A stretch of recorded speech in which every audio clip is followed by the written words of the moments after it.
disciplines. Today we analyze the breaking baseball pitch called the knuckleball. The knuckleball is a baseball pitch designed to deceive and confuse batters.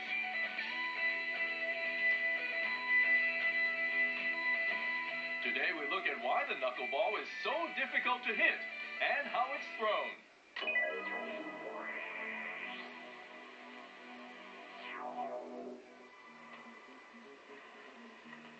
We began our experiment by recreating the knuckleball. Professor Taketo Mizota is a researcher who looks into the mechanism behind this most difficult type of breaking ball and is an expert in fluid dynamics. This device, developed by the professor, is a knuckleball launcher.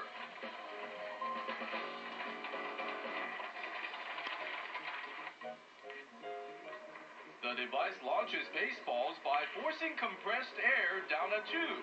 The design is intended to minimize rotation.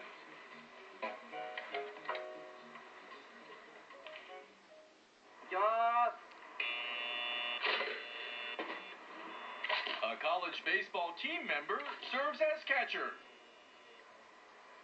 左に曲がったと思ったら急にまた右に曲がったりで予測ができないですね。どっちに曲がるかわからない。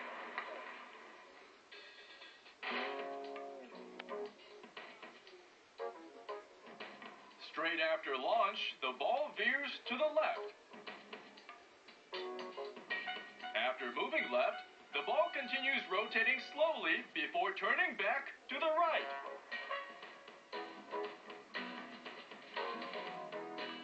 This is another type of knuckleball, but now the ball holds steady after leaving the tube. Halfway to the catcher, it breaks left before suddenly sinking. So why does each pitch behave differently?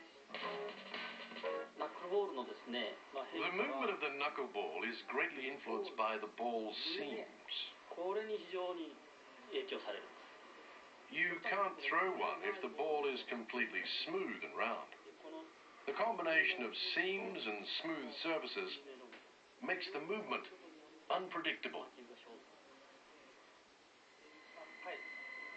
We used a wind tunnel to examine exactly why the ball's seams are so critical for a knuckleball. The ball is said to turn once every 2 seconds.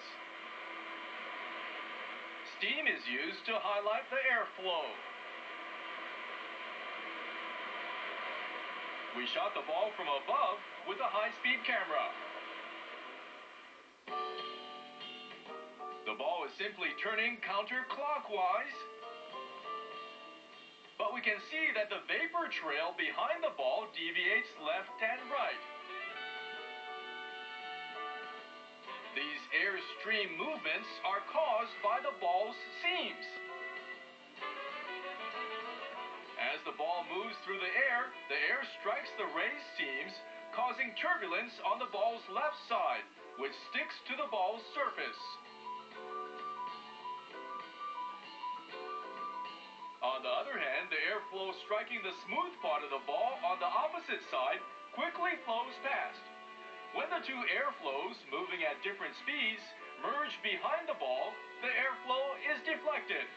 The knuckleball's deviation depends on the orientation of this deflection. If the airstream behind the ball deviates towards the right, so does the ball. Likewise, the ball moves to the left when the airstream tilts left. Judging the movement of a knuckleball is pretty much futile, and that's what makes it so magic. So magic! Yeah, it's going in all directions. Yeah, my goodness. The knuckleball. Little monster. I guess little monster. Lady Right. Gaga. But so I guess you gotta hold it like that. Is that comfy? No, right? No, it's horrible. How can you even throw something like Right. this? And then I guess you gotta throw it out. Right. Oh! Sorry. That's It didn't even go in the strike zone, Dane. direction. It went straight. It went straight? I know. If I practice, I think I still have a chance yet. You really I think so? I can go pro. If I went pro now, do you think, I'd be okay? You're a little bit too old, I think. No, come on. The slower the better, man. That was interesting, wasn't it? It was very, Right. so much to cover today. It was awesome. I really enjoyed that. Did you enjoy the kendo and the shinai combat? I did. There's just something that you don't get to see very often. And especially when it's done in such an awesome place with, such highly skilled people, it makes it that much more worthwhile watching the various techniques that each can, demonstrate. Right. I think that the high level of it just makes it that much more, Right. juicy. Right. So thanks for joining us Thank you for today. having me. And thank you everybody for watching. And we'll see you next time on Sports Japan.